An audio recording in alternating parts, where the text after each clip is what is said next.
You're listening to the Final Say Radio Show, a Rappaport Media production, with your host Brett Rappaport and co-host John Rappaport. We have our first guest, and I want to welcome to the Final Say Radio Show. Tony Katz is the host of the Tony Katz Tonight show on the flagship station, 93.1 FM, WIBC out of Indianapolis. And Tony is also a contributor to townhall.com, and he sits in regularly for Dana Loesch. And you may have seen him on Fox News or MSNBC or CNBC. And today he's on to discuss a very interesting, and it's amazing how it's coming out of the woodworks again, Tony. But again, the push for increasing the minimum wage. But this is no longer about a dollar increase, Tony. This is about $15 an hour, which to me is just absolutely insane. But it's actually happening in Washington, D.C., isn't it? It's happening all across the country, at least the effort is, and it's great to be with you. It's really a shame that you have these people out there pushing for what they're calling the living wage, as if there's anything called a living wage. A living wage is a myth. It does not exist. And you have big labor right now that is trying to tell these employees, these fast food employees, that they should be getting this $15 an hour. And they're lying to them about the $15 an hour. And the whole purpose of it is to get more of them unionized and then get their union dues. This is a shakedown. And we're watching it happen all across America, where fast food workers are being used by big labor and those big labor unions, SME, SEIU, et cetera, in order to push their agenda and get money. No, that's absolutely right. Tony, I was thinking, different thoughts I had on this. One is, when I think about big labor and their contracts, I think it's also more than just getting better wages for these employees and more union members. I think there's an impact in a lot of the union contracts for higher wage workers that as the minimum wages or different federal standards rise, their pay and benefits and things would rise as well, according to a lot of the contracts. Are you familiar with any of that? I'm not. I would never describe myself as an expert in union contracts, but what you're discussing dovetails beautifully into the conversation that I'm having. Everything is about the money that flows to unions. Unions are having a problem, and we specifically saw it in the impact of Act 10 in Wisconsin, the work that Governor Walker was doing there, and how we ended collective bargaining there. Well, people aren't belonging to public employee unions now because they don't have to, and they don't have to lose their money that way. They're not being forced into it. Unions need more ways in order to bring in more revenue to keep their people fat and happy. So using, abusing, and seriously exploiting these workers is not out of the realm of possibility. This is their stock and trade. This is what they do. So your conversation about, well, if these people are getting 15, then clearly the people who have been on the job for 5 years, 10 years, what have you, the seniority conversation, they should be getting X number of dollars. It only makes sense to them, and it creates a bigger problem for the employers. It creates a bigger problem for these franchise owners who are really the ones getting abused, and it's unsustainable, but they don't care about that. They will just try to abuse and shame to get their way. We have to fight back. That's absolutely right. Now, two angles I want to shoot from this as well. I'm familiar with numerous people who own different franchisees, and some of them may have 2 or 3 different locations, and I'll tell you that one of their biggest costs, if not the biggest cost, is the labor. And in fact, you don't make a lot of money owning just one location unless it's in a key location. You have to own several of these. There's a lot of time, a lot of investment, and to get the return, you can't be paying people twice what they're really worth. Now, that being said, I will say this.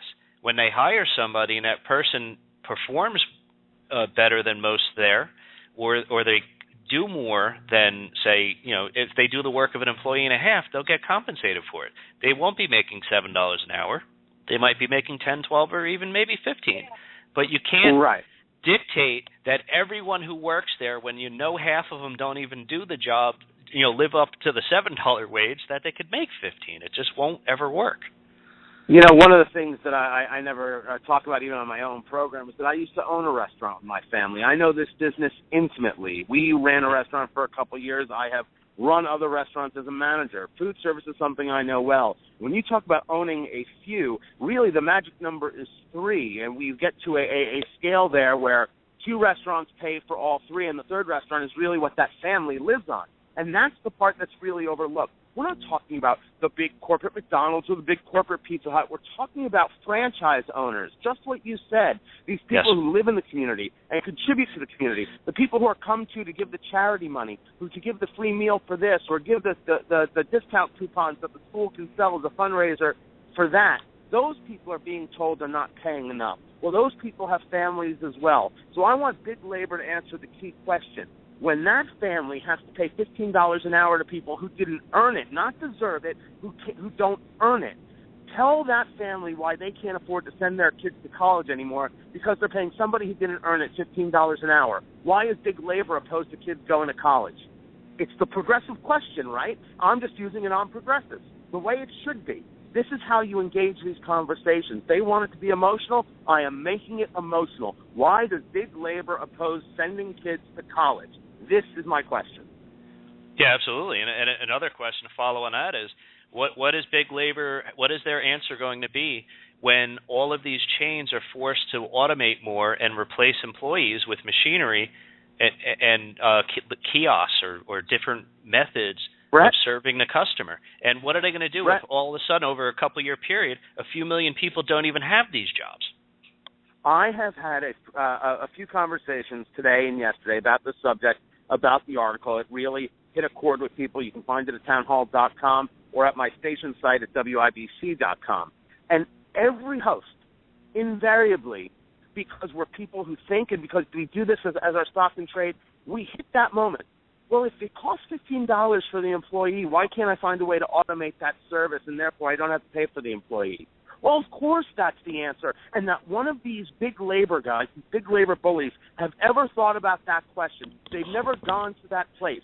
But people like us and people like your audience, the free and thinking people, we know that this is the next step. That's exactly what's going to happen. And it's exactly what happens whenever you force an unreasonable wage.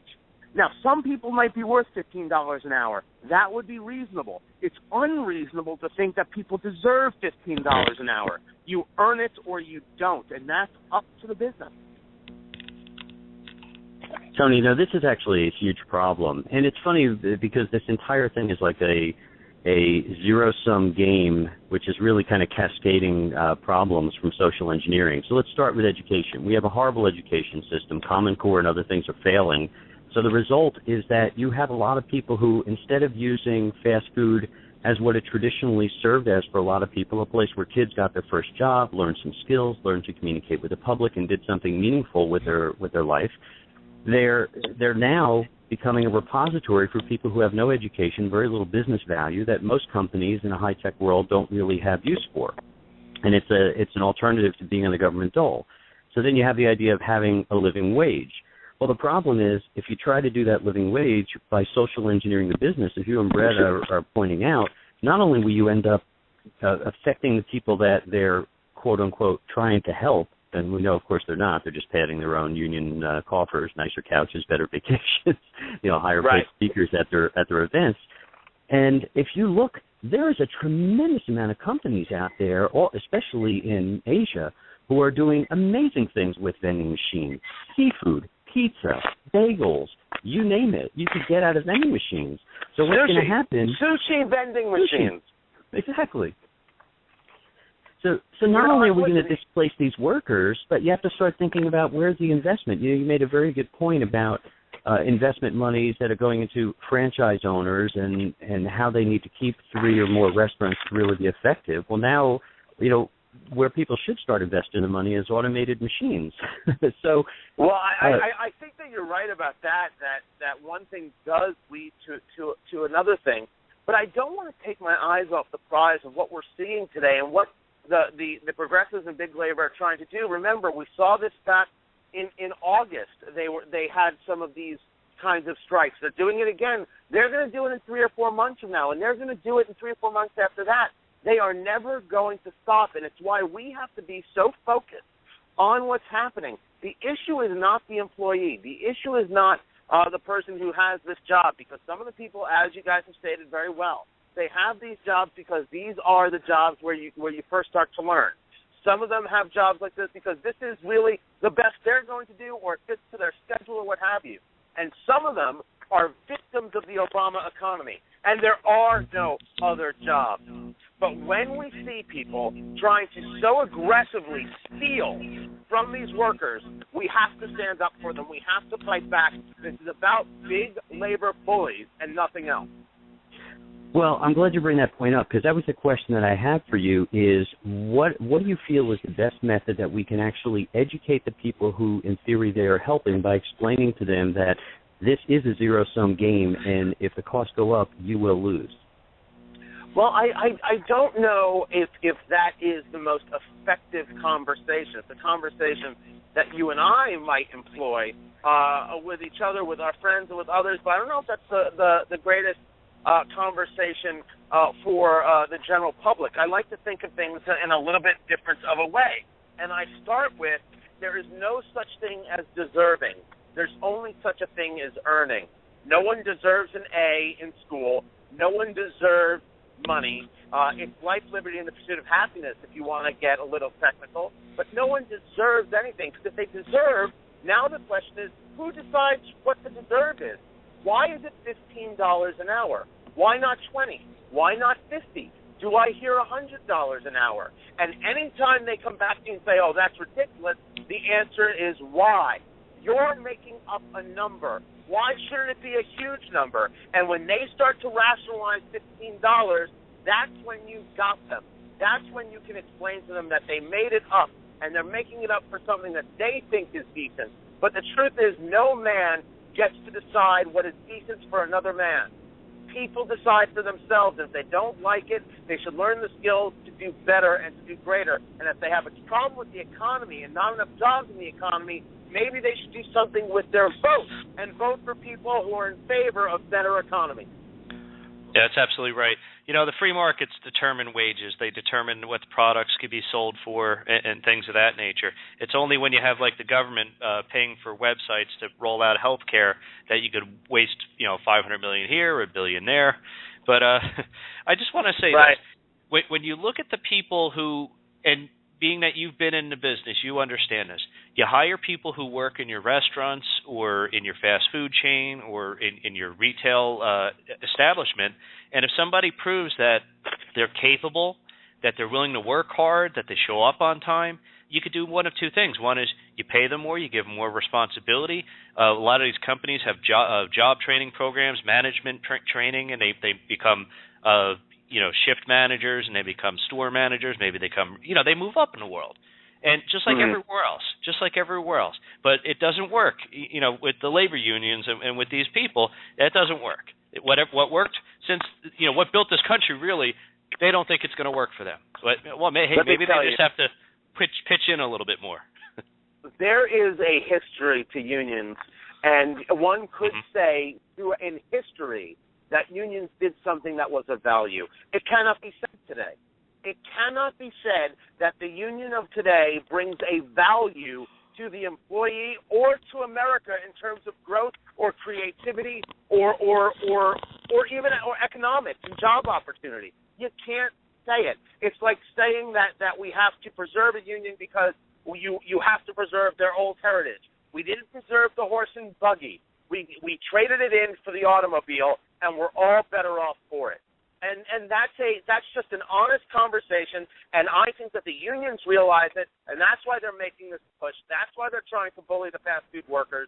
They want their money because they know that the end is near, and they'll do whatever it takes to keep that from happening, including stealing. Remember, these are union thugs. They're not man enough to put on a ski mask, grab a gun, and rob the bank. They're not men. These are children at best, and what they do is they shame others into giving them money. That's what they do, and that's what we have to fight against. Yeah, here's another interesting twist before we say goodbye, and that is, what about the international unions? What about SEIU? I mean, they seem to be growing internationally, and how do you represent international workers without going against the interests of your local workers in the first place? To me, it's like they're playing every side they can. And the answer to that question is popcorn. because when those union guys realize it, grab your popcorn and watch the fight. Get yourself a big screen. It's going to be beautiful. Yeah, absolutely. Anyway, listen, Tony, it's been great speaking with you. Thanks for joining us, and we'll try to find you. We'll give you an opportunity again to plug your show, which is on WIBC out of Indianapolis. Go ahead and plug your other stuff as well. No, well, I'm on WIBC, WIBC.com, but I'm based out of Los Angeles. And by the way, I toured L.A. all day. I never saw a protest. And find me on Twitter at Tony Katz, TonyKatz. All right, sounds good. Have a great day, Tony. Take care. Thank you, guys. All right. And, of course, you can listen to Tony Katz on the Tony Katz Show. Good stuff, I got to tell you.